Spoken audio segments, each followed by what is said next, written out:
everybody. Today we are debating atheist morality versus Christian morality, and we're starting right now.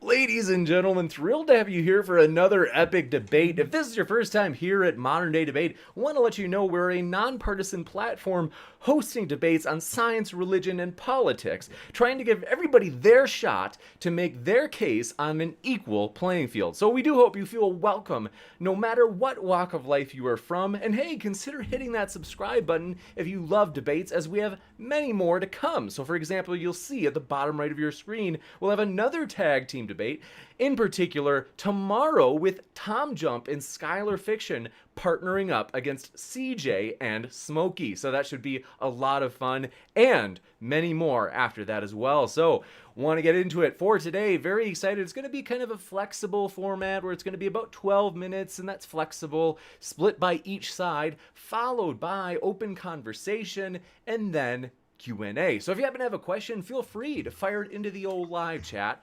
And if you tag me with that Modern Day Debate, it makes it easier for me to get every single question in that list for the Q&A. Super Chat is also an option. If you do a Super Chat, you can not only ask a question, but make a comment during the question and answer. And obviously one of the speakers or several of the speakers will get a chance to respond to it, followed by, I have to mention really quick, we're going to, in that format, we're going to have our atheist friends go first, followed by our Christian friends, and want to let you know as well that Super Chat will push your question or comment to the top of the list. So, for today's debate, want to also let you know, this is a general channel announcement. We are very excited that Modern Day Debate is invading the podcast world. So you'll see on the far right of the screen, those are some of the podcast apps that we are on. We are on most of the major ones. If we're not on your favorite, let us know and we will work to get on there, folks. So, very excited. For our guests, as they're speaking today, if you're listening and you're like, I like that, I want to hear more, I have put their links in the description for you so you can hear more. And with that, we're going to get the ball rolling. First, I just want to say thanks, though. Really appreciate Michael, Rib, or Religion is BS, Maddox, and Smokey. Thank you all just for being here, hanging out with us. Thanks so much for having us again. Thanks so much, James. Absolutely. So, with that, we will hand it over to Michael and Rib. Thanks so much, guys. The floor is all yours. Okay, so I would be absolutely remiss if I did not extend a massive thank you to you, James, for having us now 3 times. So thank you so much for that. I also want to do a very, very quick shout out to Spark344. You left a comment in the last debate saying that you want to hear more of my sexy Irish accent. And James is in the business of giving the people what they want. So here I am. Okay, so talking about morality. It's a complicated issue, and from what I see, I could be wrong in the opponents tonight, but what I see generally is that they like to consider morality to be this simplistic thing, sort of like a carrot and a stick form of morals, obviously holding the stick being God. It's far more complicated than I think that a lot of people tend to kind of make it. We know that morals in their base, their finite, their their smallest form was an emergent property. So we can kind of picture if we were to be back in tribe-like civilizations, like the first humans, if you were to ensure the survival of your tribe, generally a good way to kind of go about doing that is to not kill each other. So don't kill was probably just a rule, or it was like an unwritten rule. So we know where these sorts of things first came from. How I personally get my sense of morals and on certain social issues as well is, and I may be butchering his name, John Rawls, who came up with the veil of ignorance. And basically, how the veil of ignorance works is if you were to be designing a society, not knowing who or what you are going to enter it as, what sort of rules would you impart? So, just for argument's sake, to put examples, if we are to assess whether or not we should have slavery, it's not just a foreshadowing moment, by the way, because that will come up later. Um, if you are saying you don't know whether you are going to be the slave or the slave owner, are you going to allow slavery? You have to consider there is a possibility, because you don't know who or what you are going to enter it as. You have to consider the possibility that you are essentially signing away your own freedom, liberties, rights, everything that you know and love. To like give a second example, and this will be my last point, and then it'll be over to Michael. Same-sex marriage. If you were to enter the new thing as gay, but if you were to say no, I don't want same-sex marriage. If you were to go as far as some people go and say that I think it should still be criminalized. Well, if you were to make it criminalized, if you were to do that under the veil of ignorance and then enter the new society as gay, you will have essentially signed your own prison sentence. So that's how I have kind of arrived at most of my things. I'm sure that that's going to come into question coming up, but with that, I'm going to leave it over to Michael. Hey, Rip, thanks a lot. This is going to be so much fun. Okay, so Christian morality is what I like to call big stick, or might is right morality. You can't get around morality without looking at the Decalogue, so I want to look at those first. The first 4 commandments have nothing whatsoever to do with morality. It's basically, I'm God, I make the rules, and don't piss me off. Commandment number 5, honoring your parents, is questionable. Think about how many children have been removed from the care of their parents because of abuse or neglect. 6, 8, and 9, theft, murder, and lying are moral questions, but we'll see how quickly they break down.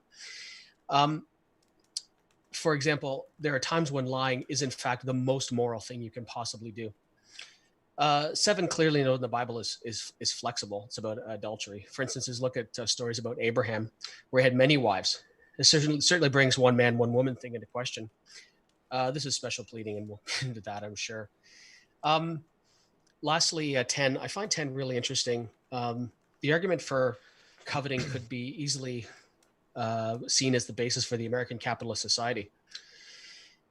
So is God the basis of morality? Well, many Christians will argue that.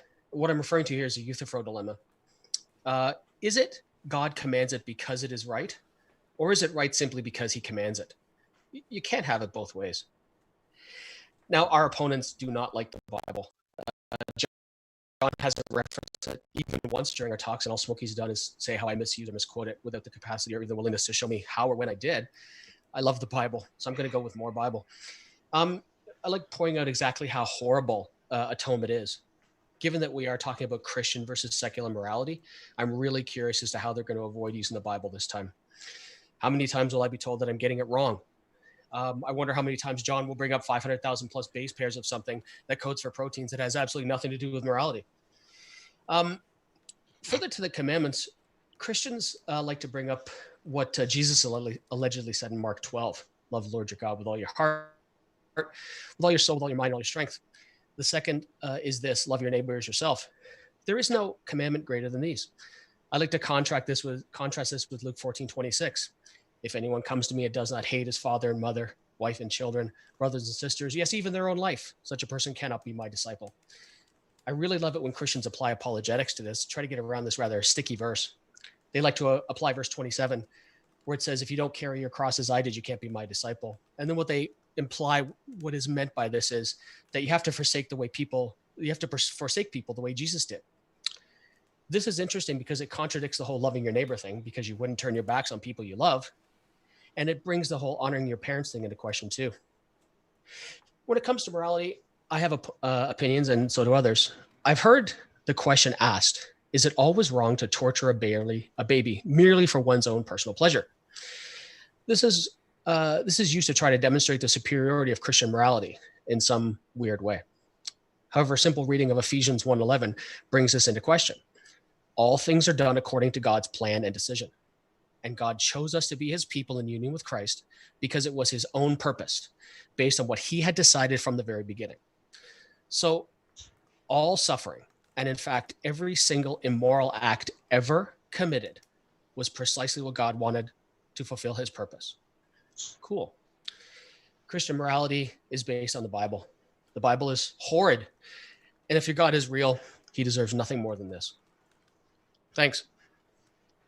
Next up, we will kick it over to our Christian guests. So Maddox and Smokey will give it their opening statement. Thanks, gentlemen, as well for being here. The floor is all yours. I guess I'll go first. Everybody, just so you know, after the debate, Smokey and I will be doing an after show over on Smokey's channel. So make sure you click the link in the description and head on over there for the after show.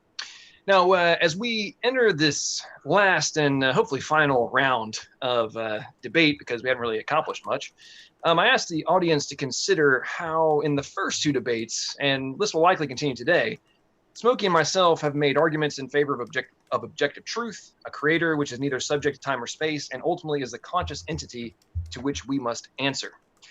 Our opponents desperately attempt to avoid this reality at all costs. For if there is a higher power which sets the rules, whether we like them or not, agree with them, or wish to obey them has zero influence on their existence.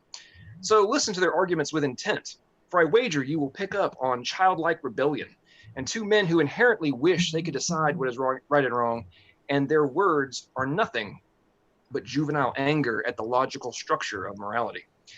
They claim that somehow overarching moral principles cannot be applied to nuanced situations in perhaps the most myopic fallacy of logic I've ever encountered. Are you guys actually this narrow-minded? Because you make this accusation towards us. It seems if I don't agree with you, somehow there is no logical argument being made that must be addressed.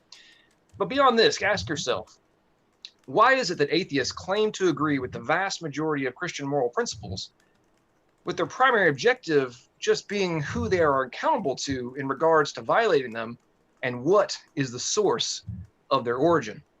They want the positive outcomes we enjoy when the rules are followed, but to avoid the personal ramifications should they decide to break them. Now, rather than waste more time on logical arguments to which the first two debates have shown beyond doubt our opponents won't actually consider, contemplate, or respond to with any rational counterpoints, prepare for triggered atheists, ladies and gentlemen. I yield the remainder of my time, and let's rock and roll. Yeah. Yours, Smokey. Appreciate it. Thank you, Maddox. Yeah, I didn't really prepare an opening because I was kind of curious which direction they were going to go with theirs. And sadly, it's the type I was predicting. It's not really any type of genuine defense for their position of secular morality being superior. I mean, granted, Rib touched on a few pieces, but all of it's through the lens of attacking ancient cultures as presented in the Bible. Not that we or me preach that there's objective codes to be objective laws, because laws themselves by nature cannot be objective. But there's objective moral truths to be taken from the scriptures and carried forward into the structure of modern society with what we've been given and what we've been, all the blessings of modern first world comforts that lets us sit in this lofty ivory tower and judge these ancient cultures as inferior to us because we can have a better civil structure. But Michael, I kind of want to just go into more general conversation and take a long-winded approach to justifying this, because your guys' approach is basically seemingly just to attack Christian morals rather than really seemingly try to defend your own. So I wanted to ask something, Michael. The last two debates, you said something really interesting. You said the Christian God doesn't exist. Is that true? Yeah, following the philosophical argument of fallibilism, being that I can have knowledge without absolute certainty. Yeah, so because he's immoral. There's no way. No, I didn't say that. I said there's no way the Christian God can exist. Well, is it because he's immoral? Because he makes immoral dictations? Just to be clear. Okay, not that this is. I mean, yeah, this isn't even the topic. Just to be clear, if we're going to transition to open discussion, cool, we can do that. But just want to be sure that. Okay, great, we can do that. One thing I want to mention, folks, as I mentioned, all of our guests are linked in the description, and want to quickly say, Smokey, your audio is still just a bit high. If you're able to just turn it down just a smidge, and I think that'll kind of bring us into balance. Is that a little better? That is a little better. Thanks so much. Okay. Okay, go ahead. Continue. Go ahead. You want me to go? Well, I was trying to glean from your perspective, you Right. know, your knowledge that the Christian God does not exist. What is your falsification criteria you've applied? Right. Okay. That's not on so, debate tonight. Yeah. So Okay. one is not, All right. but I'm going to address That's it because it's just three simple That's points. okay. That's okay. I just Yeah. wanted just to kind of Yeah. stress that point. That's not One, on debate tonight. The Bible is wrong. Okay. It demonstrably wrong. Morally? Two, factually, the Bible is wrong. Two, the Christian God's morality from what we read in the Bible is contradictory. And because John likes to touch so much on logic, we can say that if something is logically contradictory, it can't exist. And three, contrary to what the Bible says, evolution is an absolute fact of population genetics. I don't care what you think. It doesn't matter. What you think about it is irrelevant. Evolution is true. Okay. Also not on debate tonight. Get over it. So let's just get to also morality. not on debate tonight. Yeah. So Smokey, quick insertion here. I think he's trying to dodge what I'm trying to get at here. I think is what's happening. You asked me my point. I answered your point. If you want to ask me another question, ask me another question. Go ahead. So Michael, you literally you guys talked about 500 base pairs and whatnot. I didn't say a darn thing about it, and you're now trying to bring it up. So you're trying to open yourself up to get annihilated again, or are we actually going to talk about morality? No, or are you going to try because and just in make your blanket opening, you statements? still haven't mentioned your own damn God. You still haven't mentioned your own God. You keep on talking about a moral lawgiver. Christian morality at all. Yeah, you didn't say a fucking thing about Christian morality. Okay. Well, I'm trying to gentlemen, get. triggered atheists have entered the building. Okay. Triggered atheists entered the building. All right. So what we'll do is, I think that I remember there was a question that I think Smokey asked. Michael, if you felt like you had plenty of time to answer criticized. Hold on a second, I'm talking still. Michael, if you felt like you had plenty of time to talk, mention, or I should say, respond to Smokey's question, cool. Then we can go to the next point. But it was super simple, James, and thanks for kind of moderating this point. I appreciate it. So Smokey asked me a question about how I could falsify the Christian God. I gave my 3 points and said it wasn't about the debate. So I'd really love to talk about the Christian morality, because you guys don't want to talk about the Bible, but let's talk about Christian morality versus secular morality. I'm actually trying to talk about the Bible, sir, but you're not even letting me get to my point. You criticize the 10 Commandments, and so basically you think the 10 Commandments are garbage. Absolute garbage. Okay. Yes. Okay. So the Christian God. I hate to ask you, but I do need you to turn your mic down just a bit. There is a noticeable difference. Okay. I'm trying, James. It's a little fun. Even if you just create a little bit of space between quieter. I'm still talking. Even if you create a little space between your mic and yourself, that might help a little too. Yeah, I keep doing that. Okay. Is that better? That is better. Thanks. Okay. All right. Yeah. No. And Michael, before you keep talking trash, I literally here's a sentence from my opening. Why is it that atheists claim to agree with the vast majority of Christian moral principles, with their primary objection being who they are accountable to in regards to violating them, and what is the source of their origin? And then I ended with saying something to the effect of, you won't actually pay attention to the opening statements, which thank you for allowing me to be prophetic about the fact that you guys don't actually pay attention to the arguments that are made and the points that are presented. So go ahead and rewind, and I'll let you retract your BS statement there. Cool. Smokey, what were you saying? Okay. Smokey, I would actually kind of like to help kickstart this off. You, at the very, very end of the last debate, said, quote, there was wonderful progressive moral standards in the Bible. What are they? Sure. The value of human life, the value of marriage rights, the value and integrity of the nuclear family, and a culture that protects that. Those are some of the key ones. In what way is that progressive? Because all of their contemporaries tend to like to murder slaves at random and whim with absolutely no consequences, and beat them at will and force them into slavery in their temples, kidnap their children and roast them alive on altars to Moloch, and the Jews were trying to fight against it and stop all that. But apparently you don't know anything about the ancient Canaanite cultures that you condemn the Jews for going against. You would rather defend rape cultures in your ignorance, apparently. When did we do that? Just now. I'm sorry, I If defended you rape didn't culture. catch it, I if you defended didn't rape catch it, I culture? think the audience did. Michael, your situation is a little bit worse because Oh. you've condemned no. the moral structure of the Jews. You've condemned the moral laws and the precepts in that culture, which were the more progressive and beneficial of any of their contemporaries at the time. And in doing so, you also say that you know the Christian God doesn't exist, which means, by conclusion, you believe that this ancient book full of evil laws was written by evil Jews who blamed it on an evil imaginary man in the sky. So maybe you could reconcile for me why you're trying to conceal your vehement Jew hatred behind your criticism of a God you don't even think exists. Calling me anti-Semitic, that's hysterical. I'm not, and you can try to slam me in that way if you want. That's totally fine. Anyone who actually knows me knows how ridiculous what you just said is. No, it's inside the argument, sir. Why don't you address the argument? Okay, so I want to. So you said a minute ago that the 10 Commandments were a fine moral precept. I'd right? actually like an answer to my question. Why are you I am trying not to going to. conceal? I am not going to answer your defamatory statement that implies that I'm You anti-Semitic. Well, let's Okay. Don't all right, think that God so exists. Smokey, If you're going to Smokey, go you'd down asked him a that question, we road, gotta this give is him- this let's is give him a going to chance get answer. nasty really fast. If you think Go I'm ahead. anti-Semitic, you can go fuck yourself. You clearly are. And No, it's I'm not. disgusting. And you hate Okay, ancient so let's culture. get back to the actual topic. So, with regards to Go ahead. Christian Go ahead, ethics Michael. and secular ethics. Right. Are the first 4 commandments, do they have anything to do with morality? Sure. Yeah, in fact, They Christ do? even validated the first one because the first one, the love of God with all your heart, flows to all the others because God is your accountability. He's the reason for you to do something good. It's something that secularism will never be able to synthesize in their wildest dreams, is the reason to do something good instead of do something bad that's necessarily good for yourself. Okay, so you're appealing to the undemonstrated standard. And what happens if you don't do it? Well, in the mind of the person doing it, they're going to face punishment, which means there's a psychological deterrent against negative behavior. That's something that secular morality can never synthesize. So that's might is right, like I said. Thank you Well, for might is proving me right. to be prophetic. Well, okay, if you want to put it that way, sure, go ahead. Yeah. I mean, it's something you guys failed disastrously in your models, so. I mean, I asked you for wonderful progressive moral standards, and what you gave me was the kind of conservatives' wet dream on what modern America should be: the nuclear family with a white picket fence and 2.4 kids.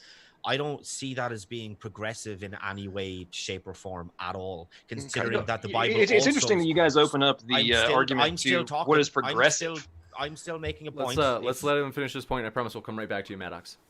Considering that the Bible also states that gays should be stoned, that women are lesser than men, and that it allows for slavery. So where exactly the wonderful progressive moral standards fall inside of your book, I'm failing to see.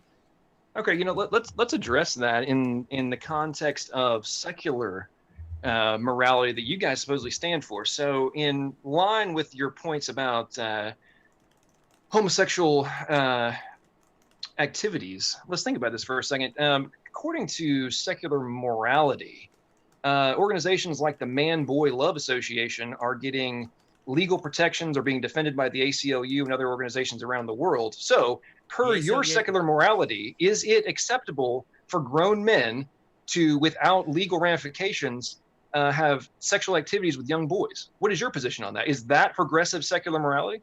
No, and the Okay, why ACLU not? has also defended Why not? the KKK in court. They are a group that are extremely. Is the for Man First Boy Love Amendment. Association, I'm should that be still acceptable? talking. Let's give him a I'm chance to still explain talking. why he would say that it's not a part of secular ethics. They stand for the First Amendment truly, and they said in court when they were. I'm not talking about the ACLU. I'm talking about the Man Boy Love Association. I promise, Maddox. He's dodging the question. That's not what my question was about. If you about. want to point that out after he answers, like, totally cool, and you can pounce. But if we don't let him finish it, like, it's not really a discussion. So go ahead, Rib. They said that they found the things that the KKK were saying were morally reprehensible, and I have absolutely no doubt that they also think the same for the Man Boy Love Association. It does not fall under secular morality, because secular morality is based under well-being. The goal of the Man Boy Love thingy is that they want to have sex with children. If you have sex with a child, it harms the child, therefore it harms their well-being. Therefore, it is against secular morality by definition. Okay, so the places around the world that are removing the legal ramifications for young boys having these relationships with adult men. Uh, are you suggesting that that is not in line with secular morality? Of course not. Well, then, but it's happening. Okay, and I would fight But alongside. it's happening. And So I is would it fight more- so is that alongside you. No, I would fight I'm alongside talking you to now. stop it. I'm talking now. That's what I. So the point I am making is, which you guys are obviously dodging, is that what is the objective moral position that makes that activity immoral when secular governments can say that it is no longer illegal? Because Okay, sorry, finish. so where is the line? Because in the not so distant past, it was also acceptable for, and there are still places around the world where it is legal for young girls to be given in marriage or to be used as sex slaves, and it is accepted in those societies. So if you're going to only try and operate from what's happening in the right now, right this particular second in this in the United States or in Canada or Ireland, and say, oh, well, this is secular morality, when across the planet there are things that are supposedly indirectly in violation of your own positions. But what is the moral standard? Where does the moral standard come from that is not subject to dramatic paradigm shifts in very rapid periods of time? Are you familiar with a Clearly you term didn't called have your listening consequential ears on, ethicism? because I said it was well-being. I like consequential ethicism. Please, Michael, elaborate. Yeah. So my actions have consequences. So when you're talking about societies that would allow things like child marriage, that would condone in any type of societal situation that would condone children that don't have the capacity to consent with adults, all of those things are abhorrent. And Rib and I would fight alongside you to end all of those types of things. My actions because my actions have consequences, and I seek to minimize the amount of harm that I do to conscious creatures, and at the same time try to maximize their flourishing.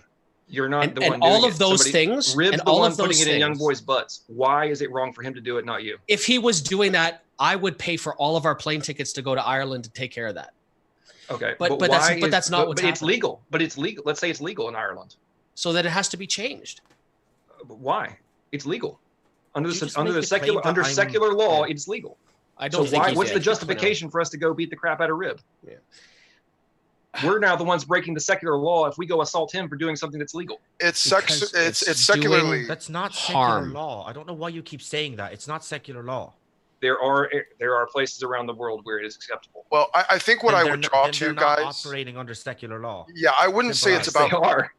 I wouldn't say it's about secular law. It's about what secular permissibility is really what it comes down to. It's the lack of the objective grounding, the absolutist.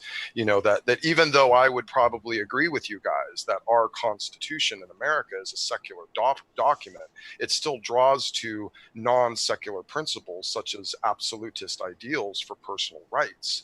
And this is the type of thing that the UN has failed masterfully to protect, which is why its member states, 4 or 5 of the member states that receive tens of millions of dollars every year in foreign aid to try to create entities that basically regulate legal slavery, because these countries don't have any other method of which to operate. They don't have any infrastructure or economy to operate differently, so they operate mainly off of servitude and slavery. So they send millions of dollars to these countries to enforce it and regulate it, and to try to keep the bad types of sex slavery happening, but they're failing. And in a lot of these UN nations, particularly North Korea, Burundi, Eritrea, Saudi Arabia, Yemen, there's horrible, atrocious forms of sex slavery happening right under the nose of the UN, and it's not being stopped. But I hear you guys want to really criticize ancient cultures for their moral standards. I don't see you on your high horses with some of these modern atrocities right under your noses. Okay, fuck ancient culture. All this bad stuff is going on right now. Where's your God stopping it? He's the only being that has the capacity. Not only does he have the capacity to stop it, but absolutely everything that's going on right now, he has 100% knowledge of it. He knows it's happening, and he knows it's happening. I'm not finished yet. And he knows it's happening before it's even going to happen.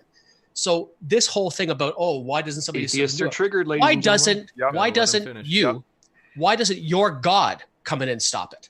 This is the most simplistic, base, unsophisticated pitching of the problem of evil, which means you've clearly never actually looked into it. If you're making this level, then you of better a make your very answer really in claim. small words so I can understand. Well, Or at here's least the answer the thing. If question. you're not interested in even looking at the base assumptive argument dealing with that from philosophy that's been around for 100 years, I don't know what you're expecting me to do for you, sir. You clearly are not interested in truth. You just, I mean, when you're willing to make an objection like that, the basic colloquial problem of evil that's been around for 100 years and then been addressed dozens of times with hundreds of philosophers, and you want to pitch the base level like it's never been discussed and expect me to jump in when it's not even on topic of the debate, you're stretching. Evil isn't a moral question? The concept of God, the moral God allowing moral evil, is a question that challenges his character, and it allows you to understand that you have a very unsophisticated view of the actual Christian God claim, because the Christian God claim includes with it a protection of his righteousness and an environment of grace and an environment of free will, which means there are certain things he himself will not violate because he has set his own statutes, and if he violates them, he makes himself a liar. Well, okay, then he is morally inferior to me, because if I had the power, I'd stop it. And two, can you tell me where evil came from? How would you stop it? Hey, Smokey, real quick. Folks, go ahead. I didn't mean to be so prophetic in my opening statement, but let me just reiterate. So listen to their arguments with intent, for I wager you will pick up on childlike rebellion and two men who inherently wish they could decide what is right and wrong, and their words are nothing but juvenile anger at the logical structure of morality. I yield back to you, Smokey. Cool. Appreciate so where does evil come from? A deviation of good. A deviation of good? Light. Yeah. So you're a Christian, right? Sure. Which version of the Bible do you prefer? That's such a weird question. I don't mind any of the versions, honestly. In fact, I like to cross-reference versions and use interlinears, so it's really kind of irrelevant. Do you mind KJV? Sure. Go ahead. Familiar with Isaiah? Sure. Isaiah 45:7. I create light and I create darkness. I made good and I create evil. I, the Lord, do all these things. Yeah. I create good. I create peace. That's in the Hebrew there. If you did a little bit of root looking, see, this is. I love that. Yeah, I love how you will only read it in English and figure you got it. You know, why don't you look up a scholar once in a while? Why don't you look up a commentary? Why don't you see what anyone other than a brain-dead atheist on the internet had to say about a verse, and then come back and talk to me, and maybe understand a little bit about how Jewish literary structure actually worked. He's not taking this from anyone else. He's reading it to you. Yeah. No, I know. He's reading it with the most unsophisticated, unintellectual way possible. It's like I asked dealing you with the KGV only. I asked you which version you preferred, because I have them written down here. Would you prefer? Hang on. Yeah, pull up the interlinear and go into the Hebrew then, if you want to do it that way. Would you prefer NIV where it says calamity? Sure. Okay. Okay. Sure. Or no, NASB, and NASB says peace or you have to follow the structure of the language, sir, which you're completely ignorant of. Sure. Which is when what the I'm saying wrote, they drew diametrics inside their structure. So whatever they mentioned first was something they were drawing a opposition to in the second, a contrast or a comparison to. Okay, so if it's talking about peace, it's a contrast to that word, which means non-peace or calamity. Okay. It's not the actual manifestation of all general evil like you're trying to read into the text. And none of the Jews ever read it that way either. Just again, unintellectual atheists that want to take the most unsophisticated approach possible to looking into a complex ancient text. Sorry, so is this the Christian triggered thing? Go ahead. Well, no, I just think you're being ridiculous. Yeah. But I mean, if that, I guess. Dude, he literally just pointed out why you're an idiot, atheist. And you don't know what you're saying, and you're saying that he's triggered when he's telling you why you're a dumbass. This is priceless. Yeah, but rather than actually refuting the argument that he brought up, he called him. It's a ridiculous argument. Clearly, he's never looked at a commentary or a scholar. Let's hear from Rib. I do want to hear from Rib. He's attacking him personally, which is an ad hominem, which is just ridiculous. Okay, whatever. guys started off talking trash. Now you're getting getting countered and So, called out on your all own right, we can crap, talk and you're about going to talk who trash back. talks the Hilarious. most Triggered smack atheist. later. Love it. So much Listen, fun. hold on a second. What we're going to do is return to the topic, whether that be Christian ethics or secular ethics, whatever you guys want to talk about. Between those Let's two topics. Let's talk about how every secular society that's existed since the beginning of time has been an absolute deluge of blood. How about that? There's a great book that's available. It's actually, I forget the name of the author now. It's called Drunk with Blood.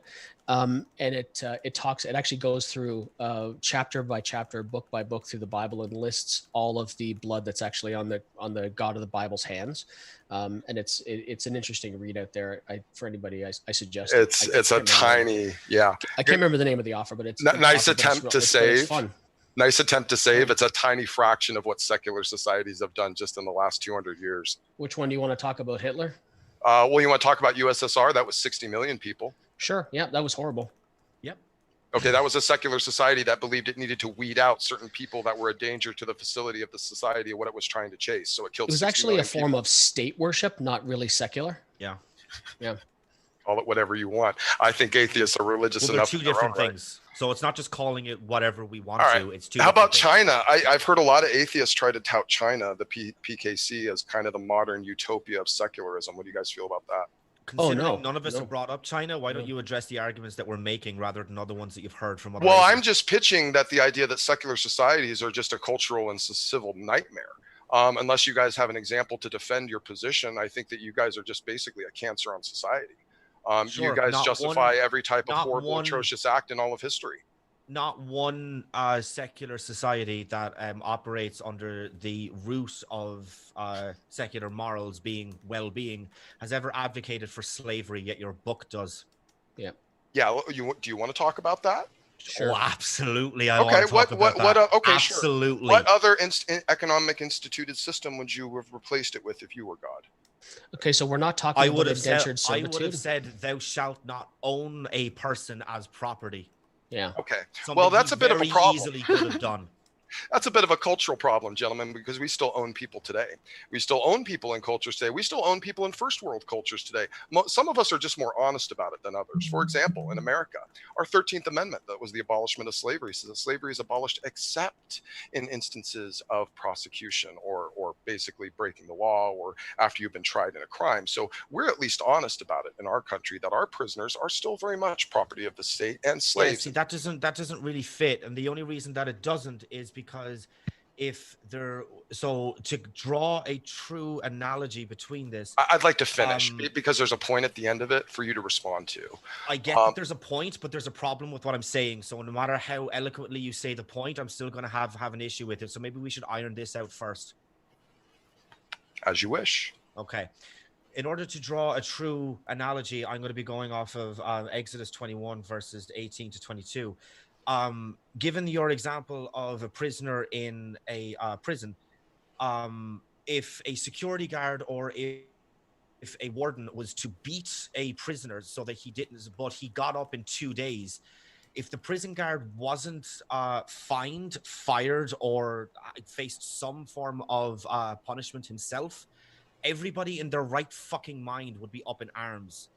Happens all the time. Happens every day.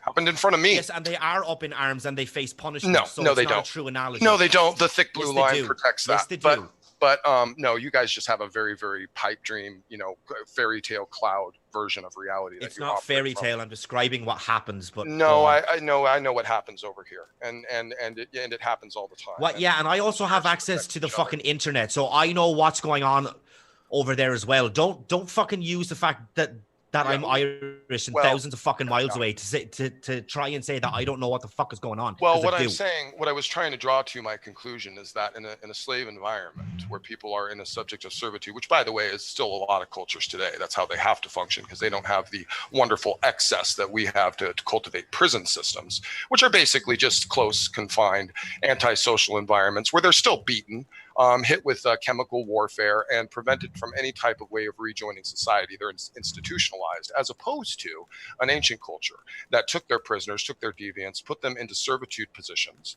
and then made them contribute back to the society that they damaged. Maybe you can justify why you think today's system is more moral. Michael, do you want to take this bit? Why do I think today's prison system is more moral? Then the slavery system where they contributed back to the society they damaged. Well, which slavery system we talk about antebellum slavery or biblical? No, let's slavery? talk about the Hebrew, because I think that's what we're kind of on point on. We're defending Christian morality. Right. So let's talk about the Hebrew slavery. So to be clear, the Bible lays out that Hebrew slavery was indentured servitude. But Not that's all not of what but that's not what we're talking about. We're talking about where it says in Exodus No, 21, hold on. Not all of it. where it says, hang on, dude, just let me finish what I'm trying to say. Where the Bible says, your female slaves may come from the areas around you. I'm just paraphrasing it. Sure. So you can go and take slaves and they will become your property. You can pass them. You can, no. You can pass them on to your children. Yeah. You can purchase them. You can purchase them. You can buy people. Right. Exactly. And see, that was actually moral. Yes, it was a mercy. And I'll explain to you why. What the Can you name, well, hold on. I'm about to expose you guys as something really gross. So hold on a second. Can you name? You heard it here. One of the other contemporary. Can you just stop giggling like a little girl for a second, Rib, so I can make my point? Okay. Can you name one of the other cultures nearby the Jews that they would have been purchasing from where the slaves would have been treated better?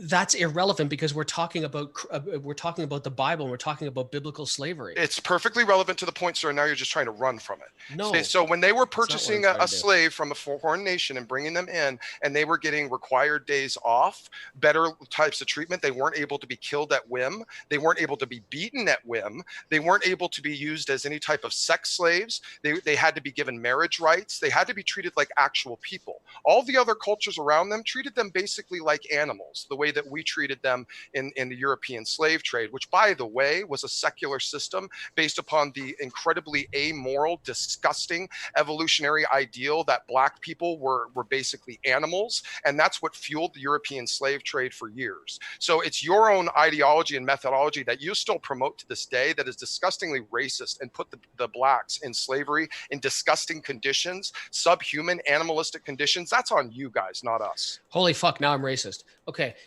So we went from biblical slavery and we went right over into antebellum slavery there. So okay, so did the point that Smokey was making, did it like go over your head? Like, did you not comprehend the entire point that was making? So it answer the question that was raised in the context of, was there a dramatic difference in the outcome of that action between what the Israelis were doing versus the secular cultures around them? So all that really matters. No, answer the question. And I know you're not going to like this, but I'm just going to answer the question. So much I'm going to answer it. Gross. I'm going to answer the question. At the end of the day, we were talking about people owning other people, and the Bible lays it out really clearly. If you don't want to take my word for it, there's a guy on another channel. I'm sure. Answer the question. I'm attempting. Answer my question without a bunch of BS. Listen, I'm going to answer it the way I want to. He's already said this like 4 times, James. He's saying he's repeating himself to dodge the question. You can definitely point that out, but we do have. Let's give him even a short amount of time to finish. So because the point that was raised was biblical slavery, and there's a guy named Dr. Josh Bowen who runs a channel called Digital Hammurabi, and he just published a book called Does the Old Testament Endorse Slavery? Talks about Exodus 21 and Leviticus verse 25, 44 through 46, a lot in that, which really, really addresses it. And at the end of the day, we're talking about people owning people. And I asked you before Smokey even asked my question, I asked if owning a person was moral. And the answer we got back was yes. In certain instances, yes, sir. And okay, well then I'll take my secular system. If we didn't have prisons or police or courts or infrastructures or roads or buildings or jails or any of these things that allow us to do these things today that are not slavery, if we didn't have any of these things, like a lot of these other cultures today that still need slavery, it wouldn't be an issue. You don't condemn these modern cultures, do you? Yes, they have no other option. So you condemn them. Why don't you go tell the UN to outlaw the slavery there, and then they'll have a black market of slavery, and then it'll be much worse. See, this is the problem. You guys are absolute logical nightmares. You would integrate laws that would actually make things worse in your sheer grotesque ignorance of what your moral system is actually based on. You know what? You guys base your morals based on what your cultural surroundings are, which means if you were an Aztec, you would have liked gutting people alive. If you were someone that was born in ancient North Canaan, opposite at the Jews, you would have liked roasting children on altars to Moloch. If you would have been born in Sodom and Gomorrah, you would have thought it was perfectly fine to rape people. So your subjective moral standards is just a complete and utter nightmare. And frankly, it's disgusting. No wonder you guys can't defend it. Apparently my moral system is so disgusting that I think that everything that you laid out I would never do, regardless of what time or what culture I was born in, because I have the fucking capacity to realize that every single one of those things are grossly immoral. Based on Okay, your so culture. hang on. So let's think about this from a logical Based on perspective. common fucking sense and well-being. Okay, so let's use common sense, you idiots. Okay, in what modern society? Really? You're calling me an idiot and you're Are you going to shut up and let me finish the sentence? I haven't talked very much, and I've let you. And James keeps interrupting to let you guys dodge questions. So it's my turn to talk now. In what modern society, around the world, the second that law and order breaks down, and anarchy returns, name one scenario where there has not been absolute collapse into moral degradation and anarchy, blood, violence, rape, and theft, all the components that we're discussing tonight from a moral perspective, they just magically vanish the second the barrier of force is removed from the equation. So how do you claim, you make these strong claims that I would never take part in any of this stuff? Really? If you're faced with and you're suggesting we you are? don't think you're ever going to do anything? I call BS on you. And you're so what makes you any different? Why wouldn't you do it? You could put a gun to my head. You could put a gun to my head. You could put a gun to my family's head and kill them in front of me if I didn't rape someone, and I would never rape someone. Sorry, I would never, ever do that. So don't even try and pin this. You live whatever in a modern imaginary moral system that you think that I have on me, because it just doesn't work. So why don't you go actively try and stop all the grooming gangs that are happening in Ireland and the United Kingdom right now? Because I'm in college to be a social worker, so I'm actually fucking doing that. Oh yeah, because the social workers in the United Kingdom and Ireland are doing so much to stop that. It's spreading out the wazoo, as I'm sure you know if you actually pay attention. And you're saying that you're going to try and stop it because there's plenty of social workers in Europe right now that aren't doing a damn thing to stop it. That would be my job. Huh? That would be It's my not going to be your job. To stop okay. that. So I mean, kind of, yeah. You are. You're gonna go to the no-go zones and actively try and prevent all of that that's going on right now. Is it a secular government or the police? The police in the United Kingdom and all over Europe are not going. They're refusing to go into the no-go zones to stop the grooming gangs and the sex trade that's happening in the United Kingdom right now. There was a report 2 months ago. There's over 100,000 sex slaves in the United Kingdom right now. I think we just need to tie this back to the topic. I don't know if you kind of need to brush up on your modern history, but Ireland left the UK a long time ago. So I said, did I make distinction between Ireland, United Kingdom, and Europe multiple times in what I just said? I'm pretty sure I did. Do need to tie this back to the main topic. If it is relevant, if there's a way in which it can be explained, like how this leads back to that core issue of Christian versus secular ethics, we can keep going with it. Otherwise... Yes, sorry, James. I'm sorry. Go ahead. And the last point I'll make on this, because I'm a little Dodge artist over there.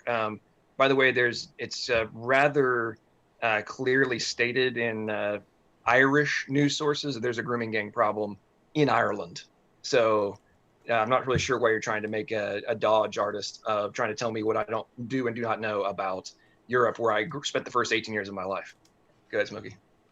Yeah, I hope maybe you guys can understand that by your own system, that based upon it, basically increasing the best wellness while minimizing suffering, that some of the worst things in secular government history have been done to justify the actual, manifestation of what was considered to be the greatest good, because it's the elites that always decide what is the greatest good. And usually the greatest good is at the sacrifice of those on the lower scale. So what you see is the manifestation of evolutionary theory in an actual civil realm. And you see the survival of the fittest. Those that are the most powerful, those that are the most influential, they rise to the top, and they basically try to equate everyone underneath them at the same level of a form of socialistic type of hierarchy. So this is the type of thing that we've seen emerge throughout secular societies since they've been around and pronounce themselves as secular societies, operating with exactly what you guys have presented as your moral standard to minimize suffering and maximize well-being. And yet that was the exact mantra that was still carried forward in all of these manners of genocide, including the mantras you guys also chant, which is that religious people that have beliefs contrary to the ones inside the positions of power are dangerous to society and fitting to be culled. And this is the type of dangerous talking points you guys push forward. And I worry that in your ignorance, you don't always know what you're actually saying. So you think that secular society calls for the culling of religious? Ultimately, society? yeah, once it gets in power, kind of like the Muslims, yeah, it tends to. So I'll only speak for myself, but I certainly don't want to see anyone who has a faith position harmed.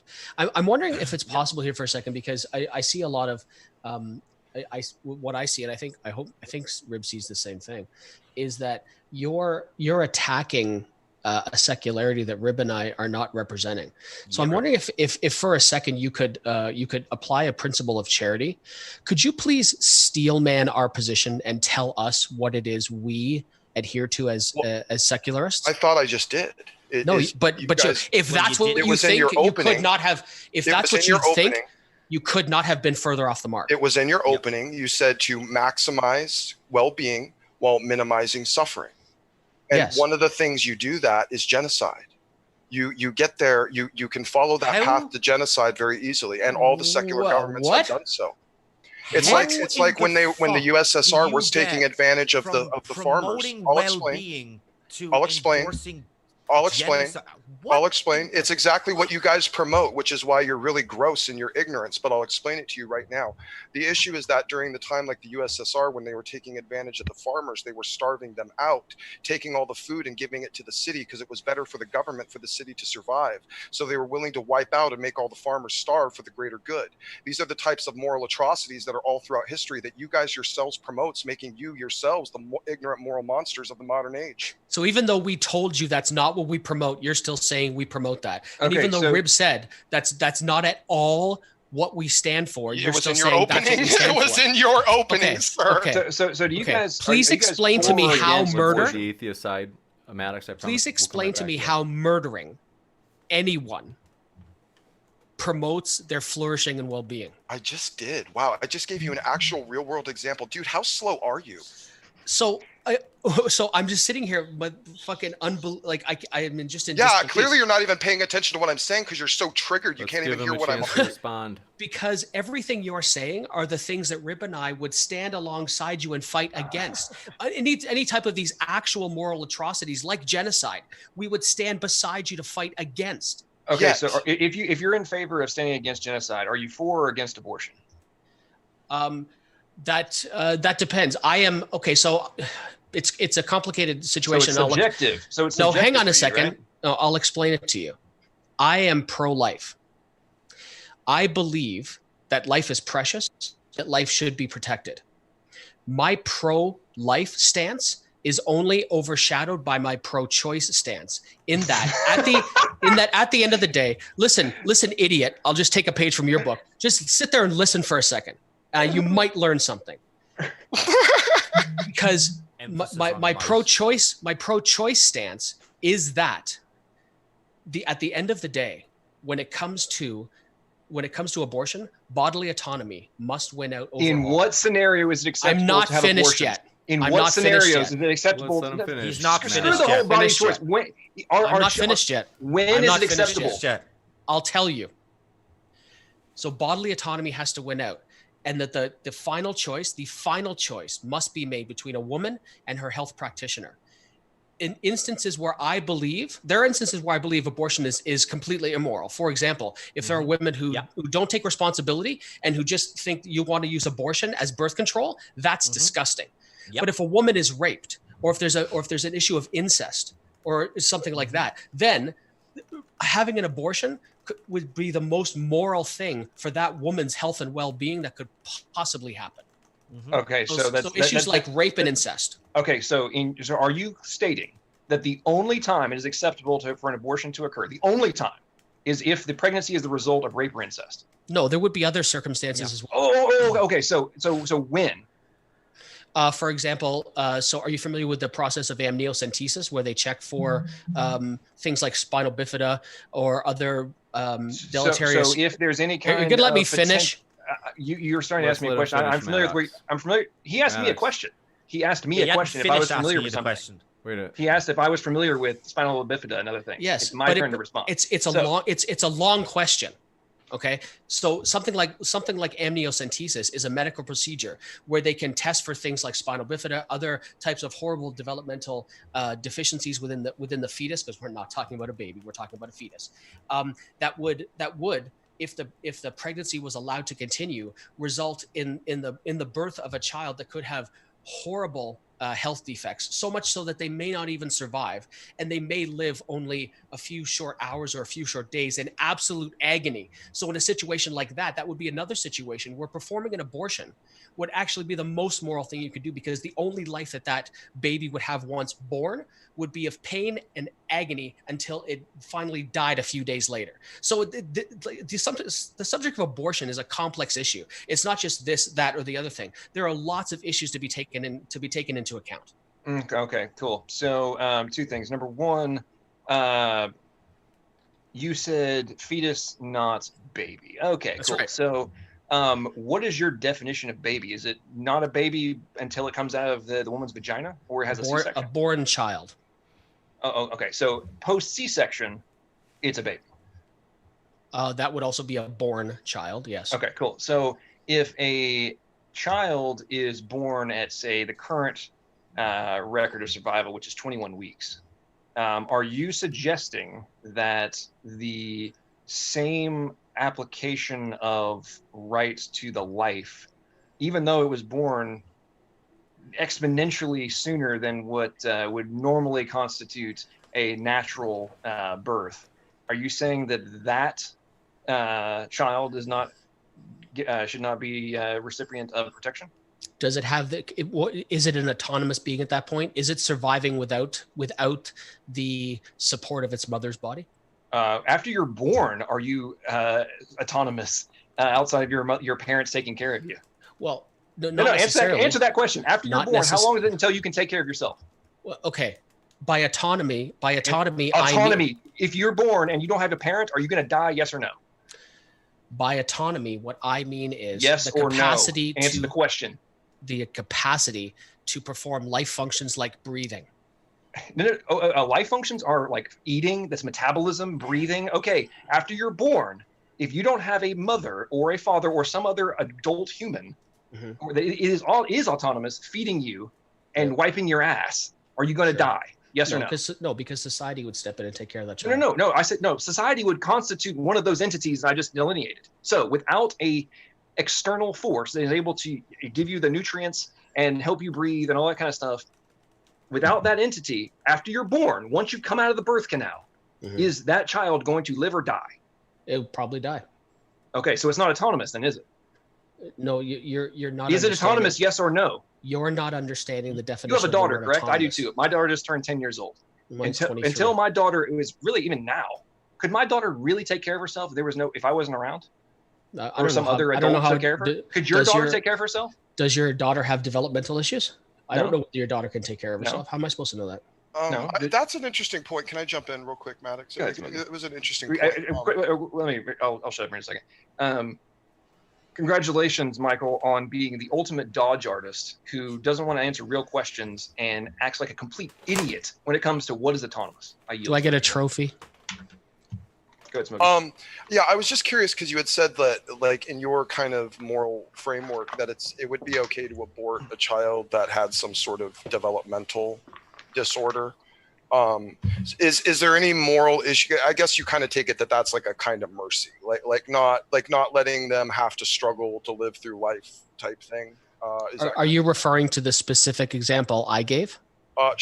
Well, sure. I mean, are there other examples other than that specific example? Like, are there other like? Well, fuck. How long are we going to sit here and talk about it? Yeah, I mean, there are lots of situations. This is one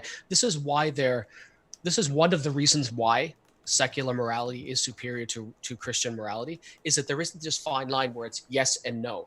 We look at each individual situation and say, okay, in this situation, this would be the best action to promote well-being, flourishing, and minimize harm and suffering. Okay. Whereas in this situation, it moves. It's a continuum. It's not a God says so go fuck yourself. Got it. It's a continuum. So is there really anything wrong with going ahead and just killing all the people that have those conditions currently that are living?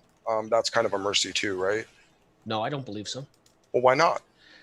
How did you determine what their quality of life was? You did, by saying No. it would be better for them to be We're wiped talking out. we're talking about this. We're talking about all of these people. Who, first of all, who are all of these people? More dodging. And that's Michael, what I Michael, said. It's on a continuum. If later today, Michael, you are daughter really dense, gets bro. if later today your daughter falls and has brain damage, she faces a life of potential pain, agony, not being able to take care of herself, and a condition which is not optimal. Would you then take the position that it is acceptable to execute your daughter? To execute, no, that's stupid. Okay, so even though that she now has a condition, that doesn't mean she's not going to be able to live a optimal life. Right. I.e., exactly what you said was acceptable to abort the the fetus who is not yet a child, Right. who would be facing a very similar potential negatives in their life. Right. It's okay to execute them, but it would not be okay to execute your daughter. Is that correct? So are you telling me in this that you don't see the difference between like a fetus that's 12 or 14 weeks old in utero versus a 23-year-old adult? I just want to be clear that you don't see the difference. Was your daughter also? You said how old is she now? 24. 23. 23. Okay. So was at some point was your daughter a fetus in utero? Yeah. Okay. So if she had a problem and you discovered it, would you have, now, looking back on it now, would you ever have aborted your daughter? It would depend on what the consensus of the medical community was. If it was determined at the point, So let's say I'm going to put this in I'm context. trying So to answer your question. So let me answer your question. I'm trying to answer your question. If the consensus was, I got it. Okay, cool. No. So, No, you're not so answering 20 my question. Let's give him a You're chance to not finish. answering Maddox, for I me. promise to I'm come right answering back for to you. I would. So if For your bullshit, let's go. if something like an amniocentesis had been done when my daughter was 13, 14 weeks, I'm not exactly sure on the timing of the process when they do those tests, had been done. And it had come back determined that there was some type of severe developmental issue that would have meant that her life would have either been very short, with no quality of life, or exceedingly painful, then her mother and I would have had a discussion and made a decision. First of all, I wouldn't have made that decision myself because it's not just my decision to make. And ultimately, like I said before, to be consistent, it wouldn't have been my final decision. It would have been her mother who was actually carrying her. But I would have looked at it that way. And again, if you can't see the difference between those two things, I don't know how to help you. It wouldn't have been your decision. Okay, so I think. let's address the dumbassery of that position. So I'm going to give you a real world example. So one of my nephews, he is now 19 years old, valedictorian, and concert pianist, and does a whole bunch of other stuff. My mother and I went and stayed with my sister for 6 months because she had to be on bed rest and had 3 other kids, because not one, but many doctors told my sister and brother-in-law that she needed to abort my nephew, that she had a 90% chance of her dying, that there was almost no chance of him being born, and that, oh, she's going to bleed out. All this bad stuff's going to happen. There's no way this child will make it. You're going to die if you go to term with this child. Well, interesting. That was not one. That was not two. That was over 10. They flew my sister and brother-in-law went all over the United States talking to the biggest experts to try and see if there's any new treatments, anything they could do to try and minimize that stuff. And they all said no. And the consensus was to abort. They refused, based on Christian morality, that no, they were going, every child was a gift of God. The life was unique and granted by the Almighty. Therefore, she was going to go to term. And magically, the condition rectified itself about 3 weeks before my nephew was born. And now they still had to watch and make sure. But my nephew was born. Fast forward to now, he's a 6'5", brilliant young man. And if they had followed the consensus, he would have been executed. So your argument is a very myopic one, and it's nothing but an attempt to dodge whether or not life is precious, whether or not we are unique souls, and if we should just, oh, well, it's inconvenient, or hey, we're going to be the ones that arbitrarily get to decide what is life and what people can and cannot have a chance in this world. And it's pathetic. And when you think about the over 60 million babies that are aborted per year on a global level, Fetuses. Oh, babies gross. that are Gross. aborted per year by what? Secular societies that push it. So in a decade, more people get aborted than have been killed in every single war with which you try to throw, all the people that died. It was nothing to do with secularism. Oh, it was just religious societies and their wars. Really? Well, yeah, more people have died based on secular principles in relation to abortion than in every war ever combined. So when you get off of your high horse and actually look at the reality of what's going on, and go at your daughter's birthday today, ask her whether or not she thinks you should have aborted her if something bad had happened. So what's interesting is, and then I want to make sure that Rube gets a chance to talk because he hasn't. So you said there was your nephew who at one stage of development had some problems. So if a decision had been made at that time, without any foreknowledge, right? Because you said that I think your words were magically healed itself towards full term and before your nephew was born. So they knew about this in like the first 4 weeks of the pregnancy. So I don't know how you would expect me to answer, and other than did previously, in that when your sister was operating on the best information. So the best information at the time when this condition was discovered, I don't know how you could expect anyone to know. That consensus, I'm isn't that still what you talking. say is the defense? Isn't that consensus what you claim I'm still is the talking. defense? We gave you plenty of time, Maddox, so we'll give Michael a little bit more. Then want to let you guys know that we will be going to Q&A pretty quick. If one of you is willing to defer to the other on the last word, awesome. Otherwise, in about 5 minutes, I'll bring us into the Q&A. So at one stage of development, there was this problem. And they decided based on their own moral system that they would not terminate the pregnancy. And then towards the end of the pregnancy, something happened. And that makes me super happy. I'm glad that your nephew doesn't have problems, and I'm glad that he's super healthy and all that other stuff. That's a good thing. But based on the available information, I wouldn't have thought that your sister was immoral for terminating a pregnancy based on the best information that they had at the time. She didn't have a crystal ball to see what it was going to be like. Maybe she had hope that something would get better. So I don't think it's reasonable to say, well, based on that, well, look what happened. It turned out better. But Did you listen to a word that I But said? you could also have the reverse happen, where you could put a healthy fetus where something developed towards the end of the pregnancy and then had a resulting birth with all kinds of problems. So it could have gone the other way as Who are we well. to decide that is the question? We are the autonomous beings that get to make that choice. And I'm going to defer to Rube Cool. now. 'Cause So, he hasn't said okay, anything. autonomous beings. Okay, so at any point, if you are not autonomous, should somebody else decide whether or not you live or die? In fact, in my power of attorney and living will, my wife You have a does. living Yes. will? Okay, cool. Yep. So, but what if you just can't move, but you're conscious and you can talk still? Well, we have things like fMRI machines that can actually measure brain activity, so that wouldn't be a problem. No. I'm saying you have a stroke and only half of your body works. Yeah. And you slur your words and you have pain because you got burned on the left side of your body. Sure. Now you're in a hell of a lot of pain. You can't use most of your faculties. Mhm. And your daughter decides, I think that dad would be better off if he died. Well, that wouldn't be her choice, like I said, right? Right. Because you're It would still be my wife's you're alive, choice. right? It would be 'Cause my you're wife's alive, right? choice.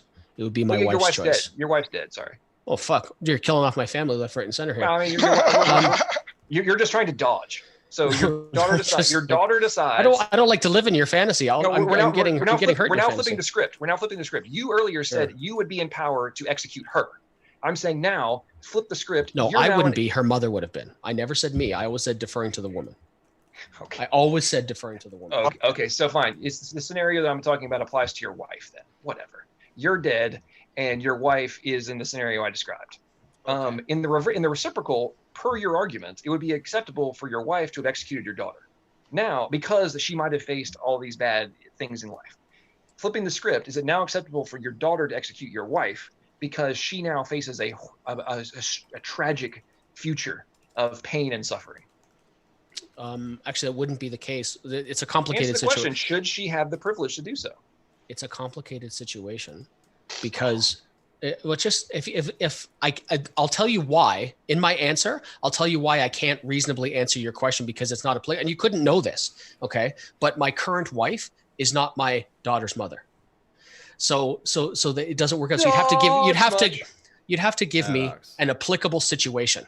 You'd have to give me an applicable situation, but. And it's totally different because I love how you slip in. I love how you slip in. I love how you slip in execute because, and you have to do that because it's dramatic.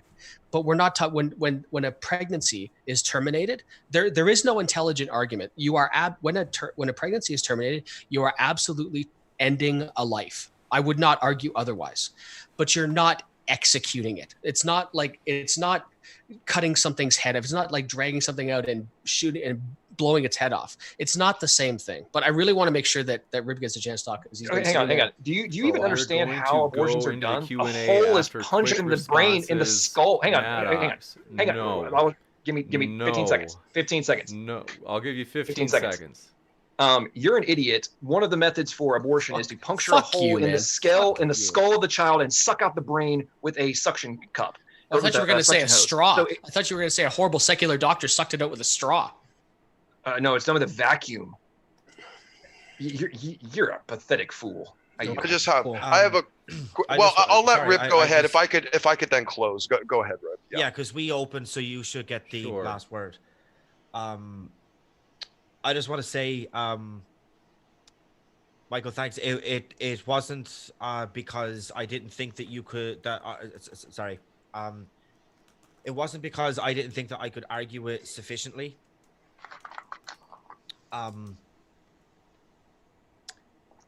For extremely personal reasons, I'm going to refrain from talking about this particular topic. That's the only reason why I haven't chimed in the last little while. Sorry, man. There was a moment where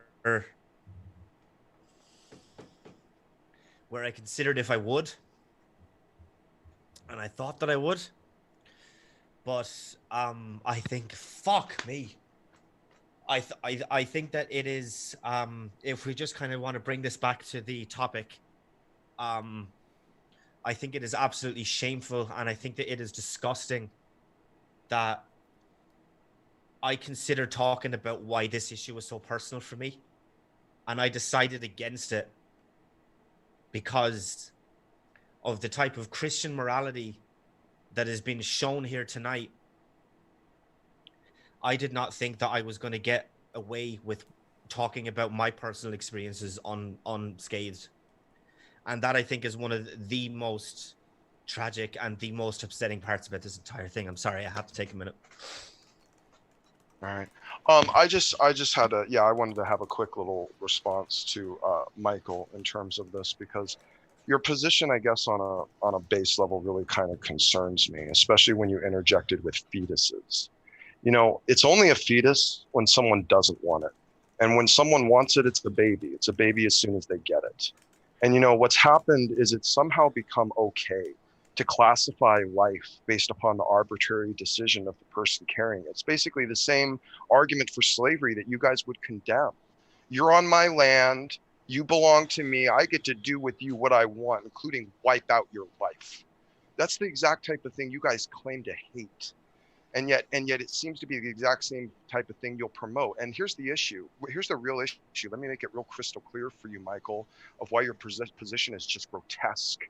It's because if some baby has Down syndrome, whether or not that baby is a fetus or a baby has to do with whether or not the mother's willing to care for it. And that's gross. You live in a disgusting subjective moral relativist universe, and I hope to God it never becomes normative. Gotcha. With that, we will go into the Q&A. It's been a fiery one, folks. Want to say we appreciate all of our guests. They're all linked in the description. So that way, if you're listening and you want to hear more, well, those links are waiting for you. And we're going to jump into all of these questions. So thanks so much, everybody. You do appreciate it. We'll fly through these as fast as possible to try to cover every one. iPhone Musings, thanks for your super sticker. Appreciate the support. Speed of Sound of Gravity, thanks for your question, who said, the raccoons will go hungry tonight. Who is that mad ox looking guy? You guys must be buddies, that's right. Next. No, Speed of Pudding is his actual name, not Speed of Sound, because that's really more descriptive of his brain. Amen. And the rather stupid arguments that he makes on a regular basis as he whines incessantly on his little dinky channel, where he gets excited if he gets two watchers of his live streams. Next up, thanks for your question from Jungle Jargon, who says, is it right for God to prove what is in your heart? That's a tough question, and I'm not sure who that's directed to. Me neither. That would probably be directed at the atheist, I guess. I think so. I know Jungle, so I'm guessing that would be going that way. You're muted, Michael. Yeah. Was that the God that doesn't exist? That one? The God you failed to demonstrate over the past 2 debates? That one? I doubt very seriously it was aimed at us. Next up, Dwayne Burke, thanks for your question, said, atheists either have to say God is a fictional character and that the fictional character is immoral, or accept God is real and say he is immoral. But how can you be more right than an omniscient God? Hashtag awkward. Ribby, you want to take that? Sorry, I wasn't really listen. I'm really sorry. That's okay. Okay. So the first part of what they said kind of begs the question that the God is actually real in the first place. And even if I can't tell you how happy I am that we don't have any good reasons to think this God is real, because the world would be way shittier if the God was real, because of all the things that this God apparently did in the Bible. That at least Smokey had said one time, I actually could get him to say something about the Bible, where he said the Bible was inerrant. So if the Bible's inerrant, then the stories in the Bible are true. And if the stories in the Bible are true, that's way worse. So I'm actually glad we don't have any good reasons to think that it's real. Gotcha. And thanks for your question. This comes in from our dearest friend, Jungle Jargon strikes again, saying, why are the, quote, atheists, unquote, arguing for secularism? Atheism has nothing to say about what is good. I mean, yeah, like technically speaking, that would be true. Atheism only deals with whether or not you believe in a God, but I mean, like everybody has some sort of moral system, and whether you have the Christian moral system or whether you have a different, like isn't just one or the other, but like secular moral systems is the one that we have chosen, and so like that's the one that we kind of operate under. That was yeah. Yeah, I think it's pretty typical that an atheist would follow a secular moral system. Yeah. Gotcha. And thanks for your, let's see, still waking up over here. Next up, thanks for your question. This one comes in from Nicholas Whitmire. Thank you. In the Queen's English, please. Okay, so I just love that name. It sounds very sophisticated. Abraham, 1 wife, 2 marriages, mistakes. Can T.S. read? I'm confused. Who's T.S.? Yeah, who's T.S.? Not sure. I think he might have been joke, Nicholas Whitmire. I think he might have been referring to Michael, because he brought up the idea that polygamy was actually adultery, which in a cultural context was just a laughable point. So I didn't even bother answering it. I'm not sure. But thanks for your question from Lily R.O. Nicholas just clarified 2 marriage mistakes. Gotcha. Who is T.S. though? I don't know. I think you might be muted, Rib. Am I? Am I Oh, muted? not anymore. Now I can Okay. hear you. Okay. Well, once we find out who TS is, we will ask Yeah. them that question. Lily RO, thanks for your question, said, all of those offenses are forgiven by asking forgiveness in Christianity. By extension, makes it worse than any offenses they push on the atheists. Yeah, you are very, very unsophisticated in your perspective of the claim of the Christian God. Maybe go read Romans 1, 2, and 9, and you'll have a better perspective that you're basically just straw manning a God for you to defeat. It's just nonsensical. The Bible, in fact, does say that you will be forgiven for every sin except blaspheming the Holy Spirit. The Bible actually does say that. Yeah, there's more Michael, context. as much as I love you, to be totally fair, in case this is thrown back on us, is the Q&A. So Oh, shit, I don't know. you're right. Yeah. You're Next, Nicholas Whitmire, glad to have your question, said, the skeptic team have obviously never done time. Slavery is preferable to prison. In fact, being a slave in jail was the best way. I had to pass the time. Yeah, even though I'm a atheist heathen, you're right. I've never done time. I tend not to break the law. Gotcha. And Sorry, I can't relate. Gotcha. Dwayne Burke, thanks for your question, said, subjective morals. Child rape isn't wrong or right. In parentheses, it just is. Hashtag awkward. Well, child rape's an abomination. Absolutely. Why? Oh, I think they're According to saying- who? Because it does harm. Oh, okay. So you're probably an objectivist about ethics, and maybe this wouldn't apply to you. I think he's trying to suggest that you can't say it's wrong. I just did. If it's subjective. I just did. Yeah, Yeah. he's an objectivist when he wants to be. If it's subjective, then of course you can say it's wrong, because then it's just your opinion. Gotcha. And Tioga, thanks for your question. Such a nasty soy addict. Good to see you, Tioga. Says, Republican Christians in government are the ones who vote for institutionalized prison slavery, gerrymandering, and voter suppression. Are you proud of yourself, Maddox, for voting for all of those? We'll let you respond. If that dumbass wants to have a political debate, let's set it up.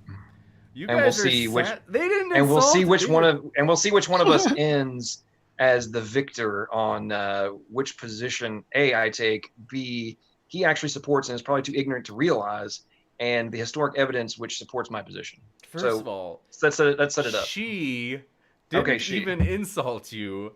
They only asked their question. You guys are That was a wound up veiled today. insult, and if you don't understand that, James, you don't know enough about politics. Let's go to the next one. Next up, Blue Heron, thanks for your question, said, Smokey said atheists are a cancer on society. There are between 200 and 800 million atheists in the world. Yeah. Okay. Yeah, and it's good. It's fortunate for all of us that they haven't taken the majority control in any of these countries where they could usher in bloodbaths like they tend to do in the past. Gotcha. Next up, thanks for your super sticker of a salt shaker from Rory Bjorkman. Appreciate it. Glad you appreciate the support. Tiffany Bear, thanks for your question. Says, I was unwanted, put up for adoption, and born with a painful genetic condition. Still glad my biological mom didn't kill me in the womb. I think you're Amen. getting pushback on the pro-choice side. So I didn't hear. Was that a statement or a question? It was a statement. Okay. Rib, do you have anything to say to that? No. Yeah, I mean, if you're well and functioning well yeah, now, I'm happy that I'm glad obviously, glad you're alive too. Next up, Shocking. Tioga, Shocking. thanks for It's your now question. acceptable. Oh, it's totally Tioga normal. says, are trashed IVF embryos a sin? As someone who actually went was my current wife, and I did go through that process, so IVF embryos are referred to typically as blastocysts. Hopefully, my wife doesn't watch this if I got that wrong. So we're talking about a small assembly of cells, and after the process was completed on our end, we chose not to have them discarded, which they would have been, but they were used for embryological research. So I thought it was better that they would be used for that rather than simply discarded. Gotcha. Let's see. Next up, thanks for your... Wait, I think this was originally for Maddox and Smokey, if you guys want to respond. I think the very existence of them is grotesque as a whole. It's not the type of thing I think we should be engaging in. You know, we've kind of tried to take the life, the giving of life, the regulation of life outside of the hands of God, and we don't know the possible ramifications that could come from that at this point. So I don't, the idea that we're doing these types of things in test tubes and laboratories, I think is a little bit grotesque to me. Gotcha. Blue Heron, thank you for your question. Says, Maddox, your anecdotes can be easily matched by stats. A new Ohio law says an 11-year-old girl who was raped multiple times could not have an abortion. I doubt that is true. Next, Nicholas Whitmire, thanks for your question, says, TS. Who is TS? I'm trying to think of like how that could be interpreted. He may be going Team Skeptic. That might be what yeah, he's I think that must insinuating. be the skeptical possibly, team. yeah. Says autonomous makes right, so might makes right.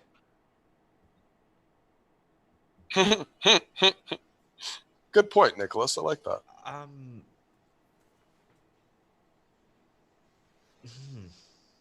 That's a good question. I was going to say I don't know how to really respond to that. They're saying they're trying. It sounds like they're trying to equivocate bodily autonomy with the whim of a imaginary being. Yeah, that's kind of what I thought. That's why I found it difficult to respond to. Yeah, I think it's a false. I think it's a false equivocation. I don't think they mentioned a supernatural being there. Well, might is right, meaning God. Yeah, that's what I meant by imaginary being. That's the kind of typical usage of that phrase. So if he's saying that like it's equal to, then it's yeah. Majority control is might. Might is right. Majority consensus. It's what governs society and culture. It's how the morals come from. That's what he was saying. Your argument about God being bad because might versus might is right is your own paradigm. It's just a different type. That's all. That's what he was saying.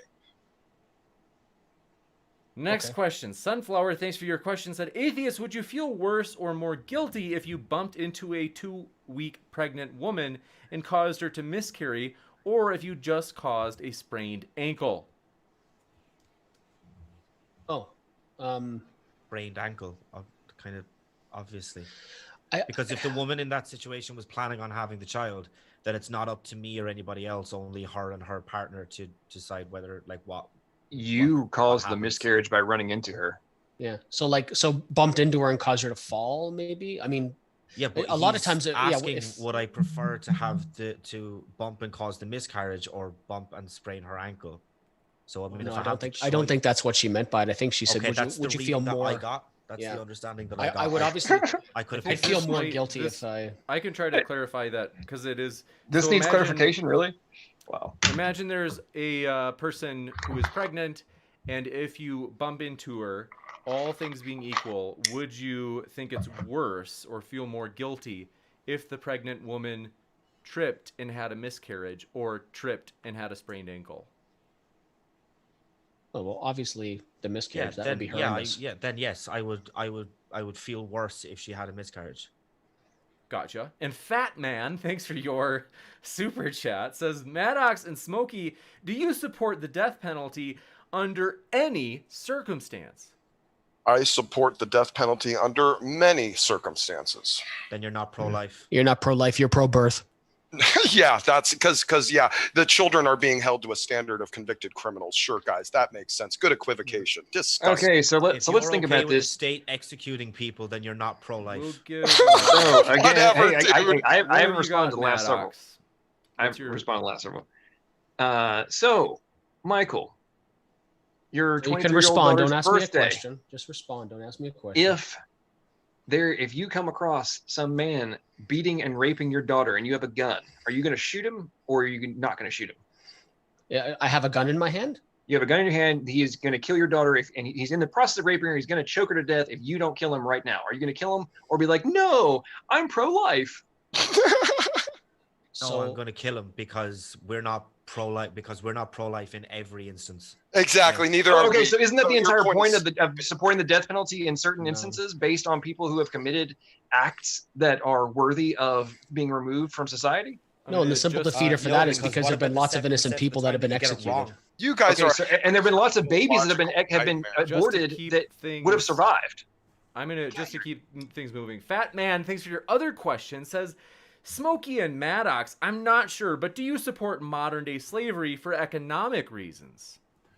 That's very complex. Come to my after show. We'll chat it out. That should Robert be as Summers. That question is no. yeah. That's no. The That's only no. No, that's the only not no. moral That's not no. answer to that No, no, question no. is no. Don't answer the question for me, sir. You're a degenerate moron. Don't tell me what I would take if I'm inviting someone to my show. You remind me of Darth. Okay. I mean, rather than Darth. your longer answer, you could have just said no if that's what you actually think. But however, No, Robert, because it's a continue complex to call answer. me a fucking Let's get to degenerate. the next one. Robert Summers, thanks for your question, said, does God set a moral position because God thinks it's right or because it is inherently right? The youth vote.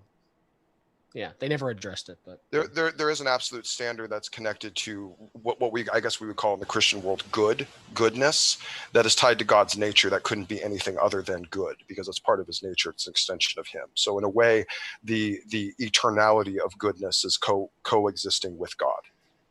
Gotcha. And thanks for your question. Mystic Wolf says, Flat Earth debate, conspiracy cats versus Nathan Thompson. Let's make this thing happen. That would be a very fun debate. I think it's already happened. If I remember right, they've debated before, but I don't think it'll happen again. Also, because Nathan is not happy with me. So I've got no hard feelings. I hope he's doing well, but I don't know if we're going to see Nathan coming back. Angel Garay, thanks for your question, says, how many lives Christians have taken over opposition, science, and power on its history? You know, that pretty much whenever they try to do that, it's always blamed on the Catholic Church. And, you know, it's pretty much the only example atheists go to. And they say, look what Christians did. You know what? If you can find any other example other than the Catholics to fit your hyperbole, your specific example you're trying to draw to, give me something other than Catholics. We'll have a conversation. Otherwise, you're just noise. James, would you mind if I address that? I can give a very specific Sure. example, and it'll take about 30 seconds. You guys familiar with a lovely gentleman named Steven Anderson? Sure. Yeah, so you can watch he is not Catholic. You could watch a video of him where he's standing at his pulpit, and he has one of those staples buttons there, and he has it, and he says, if I could, I'm not going to use the horrible language he used. He said, if I could press this button, and every time I pressed it, a homosexual would die. He said, I'd push it till my finger broke. Mm-hmm. So there's a very specific example of someone who's Christian, not Catholic, who wants to exterminate people left. Well, yeah, but isn't actively exterminating people. And I think that's what the example was going. Thankfully, the button didn't work. Well, because that's not a realistic thing. But okay, yeah, I guess if you're worried about that button, bro. Okay, great. Continue to be fear-mongered, I guess. Next up, let's see. Nathan Foster, appreciate your question, says, it's funny how atheists enter the Christian worldview to get their points across.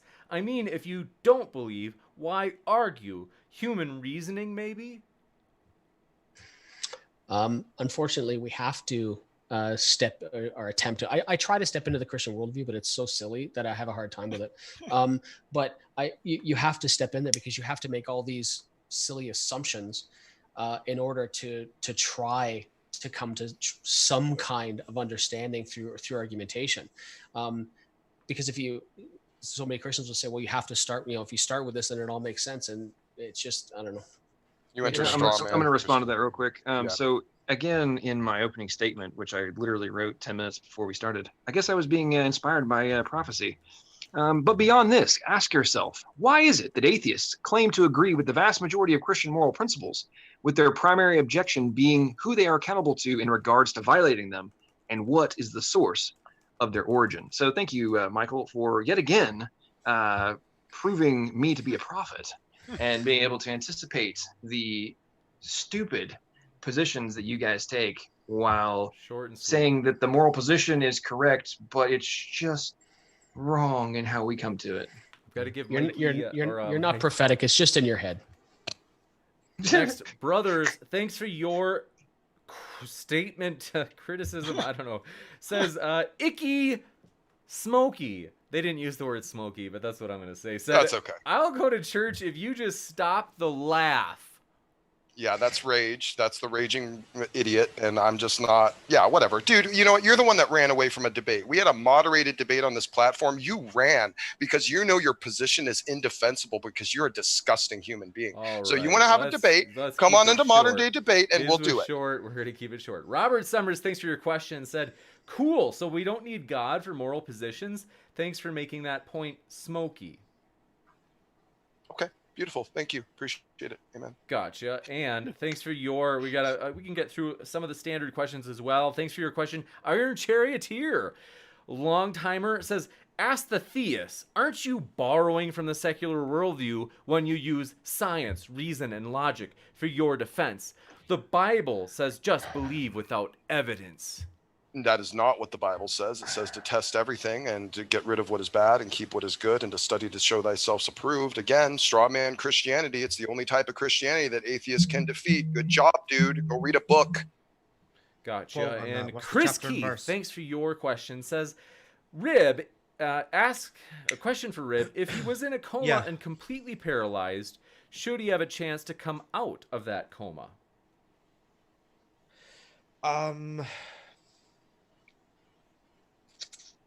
Probably yeah, but in other people, so I kind of have to differentiate this between myself and other people. I think that if No, other this is people- about you, buddy. Okay, it wasn't actually your question, but thanks for butting in anyway. No, I'm just clarifying. It's about you specifically. It's my question, so shut up. Stop dodging. Shut Let's the let him- fuck up. Let's let him answer. Triggered. For other people, up, if they want to have the chance to come out of a coma, then absolutely yes. For me personally, no, I wouldn't. Gotcha. And thanks for your question from Simius. Said, do the Christians know that most of the Nordic countries are secular and we haven't done any blood bathing since our Christian days? Oh, yeah, you're just a rape paradise. Good for you. Yeah, you guys must feel so proud. Gotcha. And 5,000% increase in rape in the last 6 years treating. Oh, it's so stupid when people say that. gotcha. Let me just double check that we had gotten the last of the questions. So I can't get to all of them, folks, but just do want to make sure that we are caught up. And so thank you so much, folks. It is always a pleasure. All four of these gentlemen are linked in the description. We hope to have them back. It'll probably be for a new rematch, as these guys this is the third time they've crossed swords. So for the next debate, it might be, but you guys are kind of natural tag teams. I think you guys both work in sync in your respective teams. And so maybe against other tag teams, that could be really exciting, or individually. So want to say thanks so much, everybody, for hanging out. It's always a pleasure. And thanks most of all, Michael, Rib, John, and Smokey. It's a true pleasure to have you.